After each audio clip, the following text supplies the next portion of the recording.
The story of Rome begins not with a certainty, but with a myth whispered through the ages. It is a tale of twin brothers, Romulus and Remus, said to be nursed by a she-wolf after being left to die on the banks of the Tiber. Tied to Mars, god of war, this origin gave Romans a sense of destiny and martial purpose. The legend ends in blood. Romulus slays Remus and founds a city in his own name. The traditional date? April 21st, 753 BCE.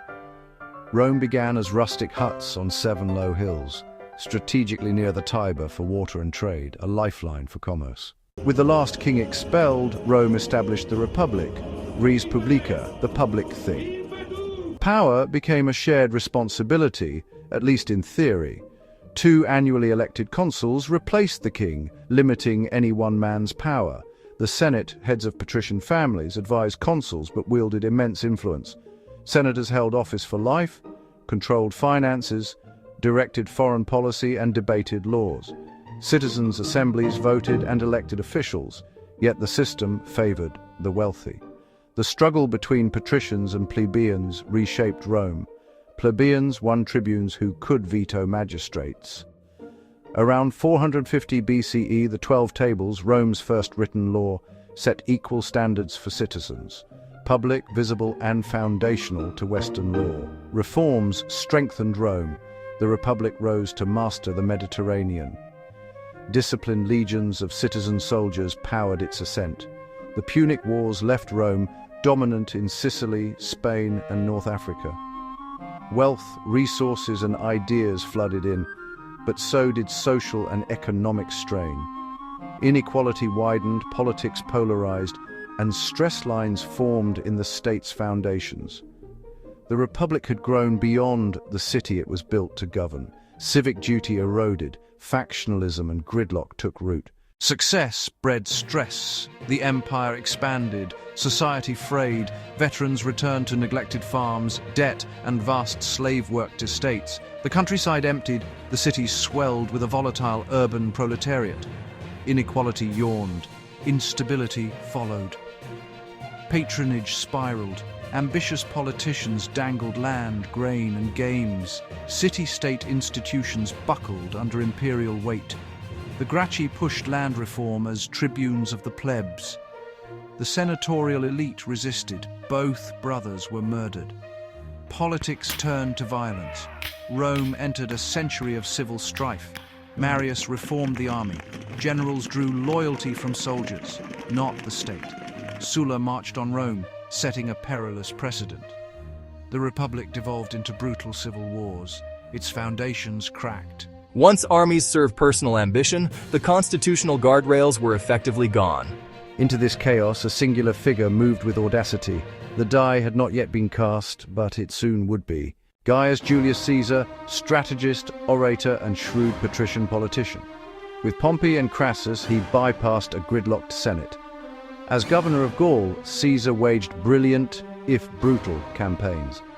By 50 BCE, Gaul lay under Roman control. His commentaries sold victory and himself to Rome. He commanded a loyal, battle-hardened army. The triumvirate split. Crassus died. Pompey sided with the Senate. Ordered to disband and face trial, Caesar stood at a perilous crossroads. In January 49th BCE, he crossed the Rubicon. War declared, no return. His veterans swept the Mediterranean. Victory followed. He returned to restore order and took unprecedented power. Dictator, then dictator for life. He tackled debt, reorganized provinces, reformed the calendar, and built big. Many saw the Republic dying beneath his honors. The knives of March 44th BCE did not revive the old order. Rome bled through 13 more years of civil war. Alliances formed, shattered. Antony and Octavian won, then turned on each other. At Actium 31 BCE, Octavian prevailed. Their defeat and suicides left Octavian master of Rome. In 27 BCE, he returned power and received more as Augustus, first citizen in name, emperor in fact. Augustus ushered in the Pax Romana, 2 centuries of relative stability. Legions garrisoned vast borders, deterring invasions and quelling revolts.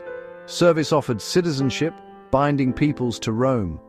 Power rested equally on engineering. Rome built over 50,000 miles of durable straight roads, the empire's arteries. They sped troops, governors, and revenues across continents. A domain spanning Britain to Mesopotamia moved to Rome's rhythm. Concrete and the arch scaled architecture to spectacle. The Colosseum seated tens of thousands. Aqueducts fed baths, fountains, and homes. Pont du Gard stands as proof. These works advertised Roman order and its benefits. Military power, administrative efficiency, and technology drove expansion. Under Trajan, the empire reached its greatest size in the early 2nd century CE. 50 to 90 million people, nearly a quarter of the world, under shared law and governance. Yes, quite a lot to manage, really.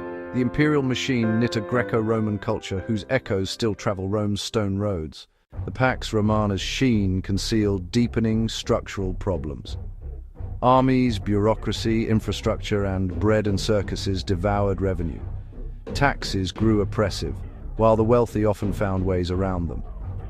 As conquests waned after Trajan, inflows of plunder, land, and enslaved labor dwindled.